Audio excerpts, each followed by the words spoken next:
దేవుని ఫోటోలు శుభ్రం చేసేటప్పుడు ఖచ్చితంగా కొన్ని నియమాలు పాటించాలి.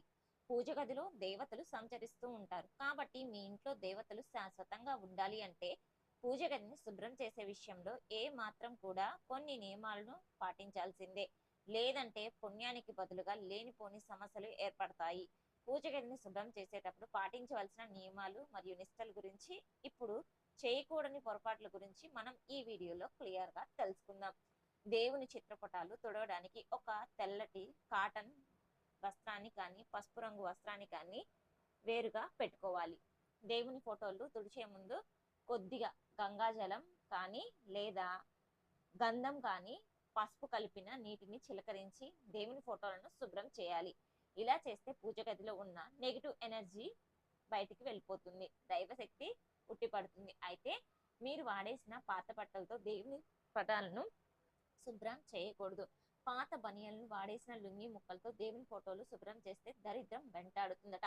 మంగళవారం, శుక్రవారం మరియు ఆదివారం ఈ 3 రోజుల్లో పొరపాటును కూడా దేవుని చిత్రపటాలను తుడవకూడదు. శుక్రవారాల్లో దేవుని పటాలను కదిలిస్తే మీ ఇంట్లో ఉన్న ఐశ్వర్యం మొత్తం నశిస్తుంది. కాబట్టి ఈ 3 రోజుల్లో పూజ గదిని శుభ్రం చేయకపోవడమే మంచిది. కేవలం గురువారం మరియు శనివారం నాడు మాత్రమే పూజ గదిని శుభ్రం చేసుకోవాలి. పటాలకు కుంకుమ బొట్లు పెట్టాలి. అయితే పూజ గదిని శుభ్రం చేసేటప్పుడు దేవుని పటాలను నేరుగా నేలపై పెట్టకూడదు. ఒక పీఠం పైన లేదా కాటన్ వస్త్రాన్ని వేసి దానిపైన దేవుని పటాలను పెట్టాలి. స్నానం చేయకుండా దేవుని పటాలను ముట్టుకోకూడదు. దీని వలన మీ ఇంట్లో ఉన్న దైవ శక్తులన్నీ నశిస్తాయి. దేవుని ఫోటోలు తుడిచేటప్పుడు దేవుని తలభాగం నుండి ప్రారంభించి పాదాల వైపుగా తుడవాలి. అంతేకాని పాదాల నుండి తల వైపుకు తడి బట్టలతో తుడవకూడదు. దేవుని పటాలకు బొట్లు పెట్టేటప్పుడు ఉంగరపు వేలును మాత్రమే ఉపయోగించాలి. దేవుని పటాలకు గంధం కుంకుమ బొట్లు పెట్టేటప్పుడు ఉంగరపు వేలు వాడితే చాలా శుభసూచకంగా పరిగణిస్తారు. అయితే పొరపాటును కూడా చూపుడు వేలుతో దేవుని పటాలకు బొట్టు పెట్టకూడదు. దీని వలన మీ పూజ ఫలితం శూన్యం అవుతుంది. దేవుని పటాలకు బొట్టు పెట్టేటప్పుడు దేవుని ముఖం కనిపించకుండా పెద్ద బొట్లు అస్సలు పెట్టకూడదు. ఎందుకంటే దేవుని కళ్ళు ముఖం మూసుకుపోయేలాగా బొట్లు పెడితే మీ జీవితంలో కొన్ని ఆటంకాలు నష్టాలు ఏర్పడతాయని నమ్మకం. అయితే దేవుని కుంకుమ బొట్లు పెట్టేటప్పుడు కేవలం ఒక బొట్టు పెట్టకూడదు. దేవతలకు కనీసం 3 లేదా 5 చోట్ల బొట్లు పెట్టాలి. పూజలో అగరబత్తుల నుండి వచ్చే బూడిదను ఎప్పటికప్పుడు తీసివేయాలి. అగరబత్తిని స్టాండ్ లో ఎక్కువ రోజులు బూడిద ఉంచితే మీ ఇంట్లో పిల్లల చదువు దెబ్బతింటుంది. ఇక దేవునికి హారతి సమర్పించేటప్పుడు నల్లటి మసి ఉన్న హారతి ప్లేట్లతో మళ్ళీ హారతి ఇస్తే మీ ఇంట్లో ఉన్న పూజకు ఫలితం దక్కదు. పూజలో దీపం కొండెక్కితే వెంటనే దీపాన్ని శుభ్రం చేసుకోవాలి. అలానే ఓం నమ శివాయ, ఓం నమ శివాయ అనే మంత్రాన్ని 108 సార్లు జపించాలి. అంతేకాని నల్లగా ఉన్న దీపం ప్రమిద పూజ గదిలో ఉంటే మీ ఇంట్లో అశాంతి పెరుగుతుంది. పూజ గదిలో న్యూస్ పేపర్లను పొరపాటును కూడా అస్సలు వాడకూడదు. పేపర్లో ఎన్నో చెడు వార్తలు, మరణ వార్తలు ఉంటాయి. కాబట్టి న్యూస్ పేపర్లకు బదులుగా ఒక తెల్లని కాటన్ వస్త్రాన్ని పూజ గదిలో వేయవచ్చు. దేవుని ఫోటోలు శుభ్రం చేశాక తులసి దళంతో కొద్దిగా నీటిని తీసుకొని దేవుని పటాలపై చల్లాలి. పూజ గదిని శుభ్రం చేసేటప్పుడు ముందుగా ఈశాన్యం వైపున శుభ్రం చేసుకోవాలి. దీని వలన వాస్తు దోషాలన్నీ వెంటనే తొలగిపోతాయి. దేవుని పూజ సామాగ్రిని తోమడానికి సపరేట్ గా స్క్రబ్బర్ తో పెట్టుకోవాలి. అంతేకాని వంటింట్లో వాడే సబ్బుతో మరియు స్క్రబ్బర్ తో అస్సలు ఉపయోగిస్తే తీవ్రమైన ఆర్థిక సమస్యలు, పేదరికం ఏర్పడుతుందట. దేవుని ఫోటోలు తుడుస్తున్నప్పుడు దేవుని ముఖం కిందకు ఉండేలాగా బోర్లా పెట్టకూడదు. అలా పెడితే మీ ఇంట్లో ఉన్న అశాంతి, గొడవలు ఏర్పడతాయి. పూజ గదిలో ఉండే దేవుని ఫోటోలు ఎదురెదురుగా పెట్టకూడదు. దీని వలన మీ ఇంట్లో ఖర్చులు విపరీతంగా పెరిగిపోతాయి. ఆ ఉగ్ర రూపంలో ఉన్న ఫోటోలను ఇంట్లో పూజ చేయకూడదు. ముఖ్యంగా కాళికాదేవి, ఉగ్ర నరసింహస్వామి ఫోటోలు ఇంట్లో ఉంచి పూజ చేస్తే మీ కుటుంబంలో ప్రశాంతత నశిస్తుంది. అయితే మీ పూజ గదిలో దేవుని పటాలు వెనుక కొన్ని నాణ్యాలు పెట్టకూడదు. ఎందుకంటే దేవుని ఫోటోలు వెనుక డబ్బులు దాచడం వలన మీ ఇంట్లో ధన నష్టం కలుగుతుంది. ఇక లక్ష్మీదేవి ఫోటోలను ఒక చేత్తో పట్టుకుని తుడవకూడదు. లక్ష్మీదేవిని ఎల్లప్పుడూ 2 చేతులతో గౌరవంగా పట్టుకుని తుడవాలి. ఒక చేత్తో లక్ష్మీదేవి ఫోటోను తుడిస్తే అలాంటి ఇళ్లలో లక్ష్మీదేవి నిలవదు.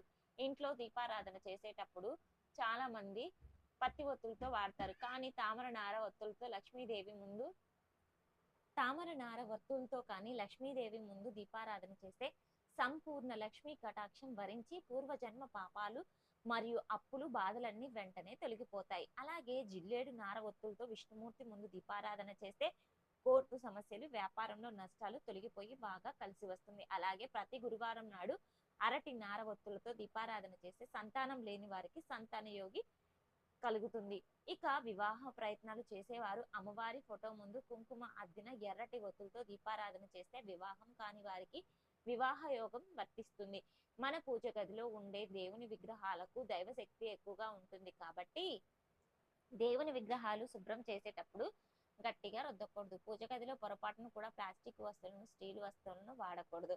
రాగి మరియు ఇత్తడి వస్తువులను మాత్రమే పూజ గదిలో వాడాలి. ఇక ప్రతి ఒక్కరి పూజ గదిలో తప్పనిసరిగా సీతారాముల చిత్రపటాన్ని, శివపార్వతుల ఫోటో మరియు లక్ష్మీనారాయణల చిత్రపటం ఖచ్చితంగా ఉండాలి. అయితే నిలబడి ఉన్న లక్ష్మీదేవి చిత్రపటాన్ని పూజ గదిలో పెట్టుకోకూడదట.